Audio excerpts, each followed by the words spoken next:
So was my June a particularly poppin' month literature-wise?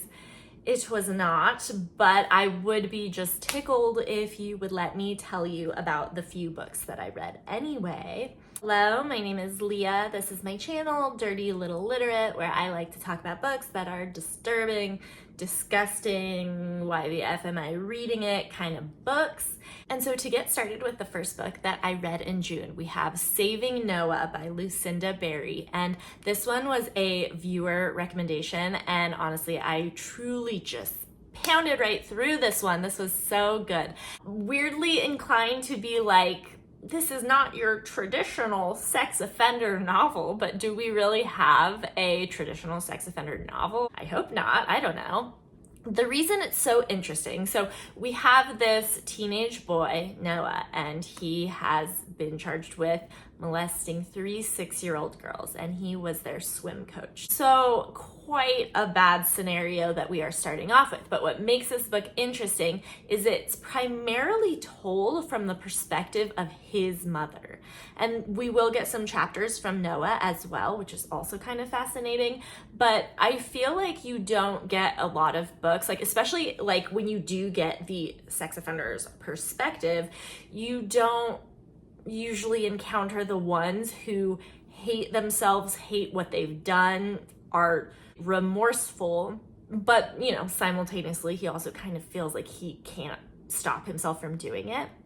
But again, what's so interesting about this, he was the one who told his parents what he'd done because he was being eaten alive by guilt. He has to go to a juvenile program for sex offenders for quite some time. I want to say like a year. The book being told from his mom's perspective, it really grinds your gears a little bit because this mom will find any way under the sun to defend her child. And oh gosh, it's so crazy. When she first finds out, she ends up scheduling a little powwow with the families of the girls that he did this to.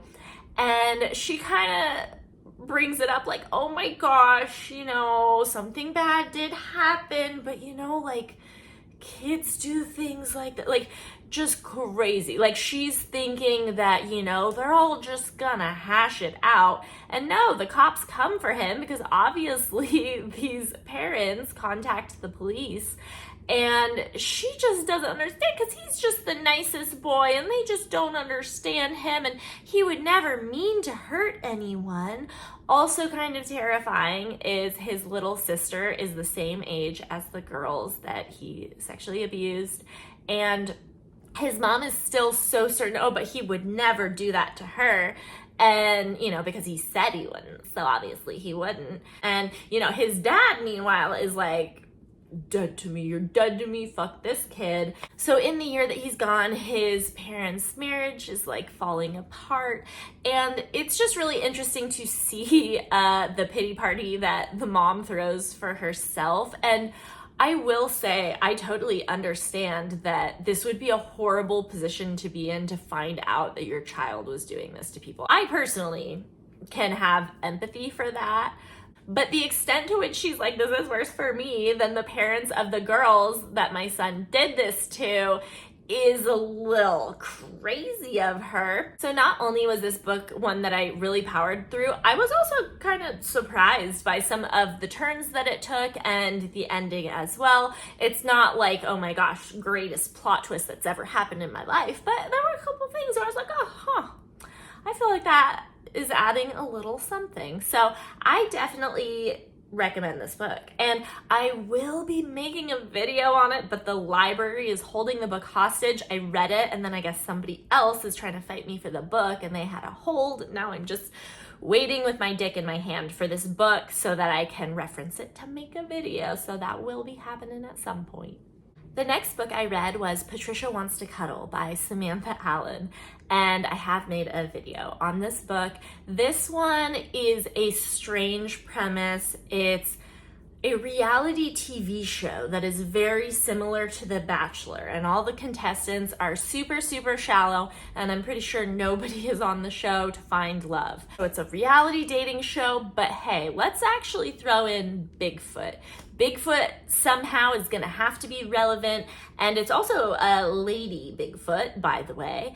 And Lady Bigfoot, you're thinking, is kind of the main event of this book, because the cover, she's like holding a little lady in her giant Bigfoot arm. And even the back of the book talks about Sasquatch. So the Bigfoot part, it's not like a spoiler, but you're not exactly sure how this Bigfoot gal, Patricia, is gonna come into play. Weirdly, she doesn't really get introduced until quite a ways into the book. So this book is kind of meant to be kind of like tongue-in-cheek, like kind of funny. The characters are shallow, it's sort of silly. We have a Bigfoot named Patricia. I don't want to spoil anything that happens with this one. I will say towards the end, it do be getting violent.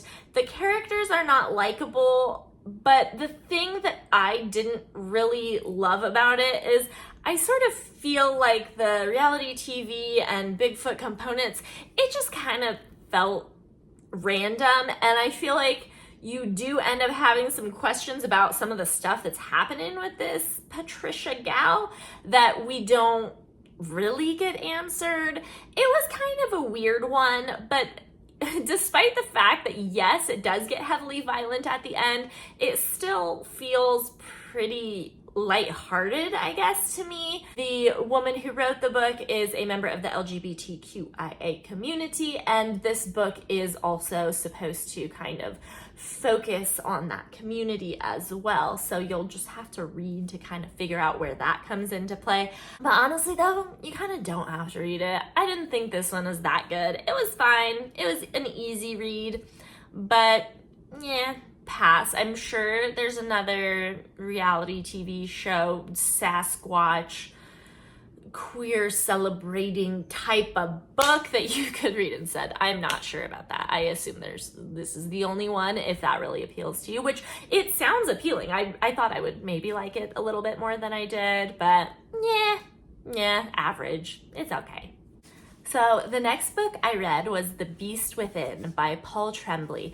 And I have always considered myself a Paul Tremblay kind of gal. I only have two authors whose books I will buy to actually own, and that's Stephen King and Paul Tremblay. So in my mind, I stan him, but in reality, I feel like the last few books I've read of his, the whole time I'm kind of like, but am I a Paul Tremblay girl? Like, I like his books, don't get me wrong. There's never been one that I've read that I disliked, but I don't know if I actually love him as much as I've tricked myself into thinking I love him. I think he has a few books that are really solid, really great. He has a couple books of short stories that I do find pretty fun, but I will say, even with his full-length novels, you are never gonna get the answers you want, but especially with the short story novels, and I do realize I am hitting you over the head with this idea that every short story book I read is not gonna give you what you want. You're not gonna be satisfied,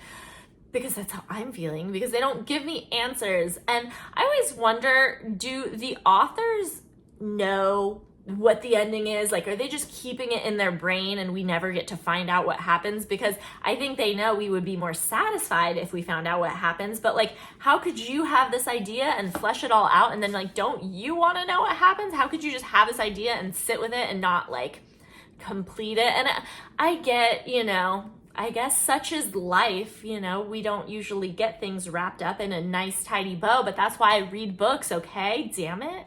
I want answers, I want the bow, I want everything wrapped up. I think also his ambiguity is something that I think probably a lot of readers really like. It's something that, me and Mr. Paul Tremblay fight about a lot in my brain. I will say there are certain short stories in this book that I definitely enjoyed and thought the premise was really promising.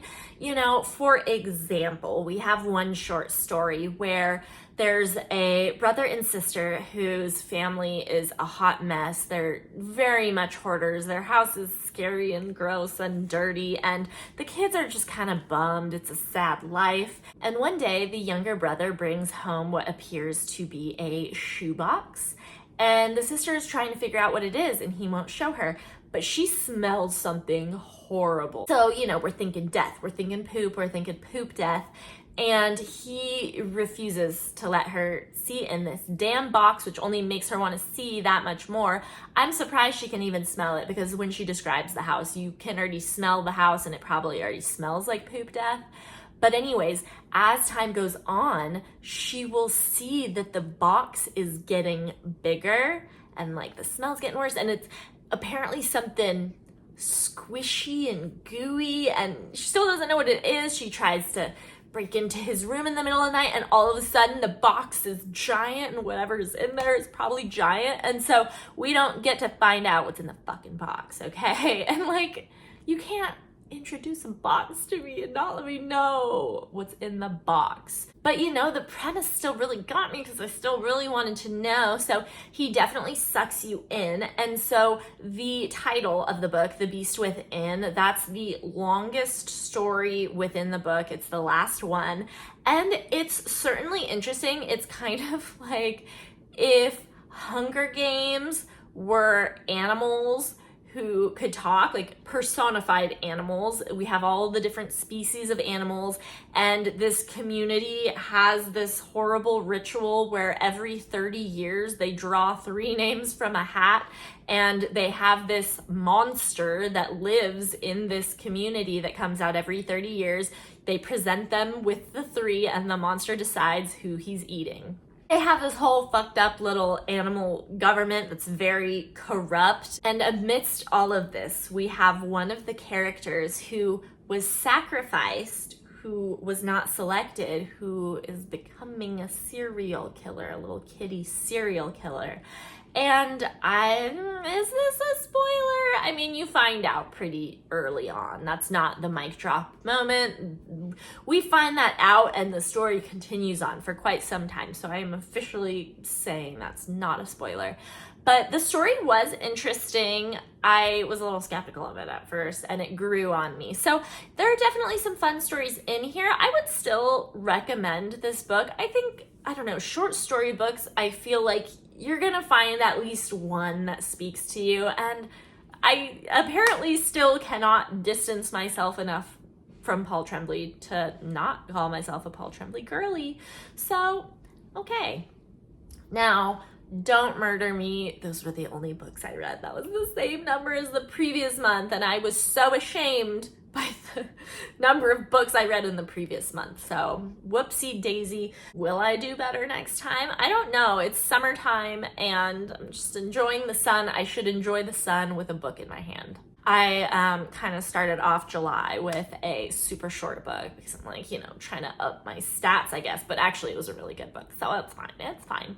But thank you for joining me. I will see you in the next one. Bye.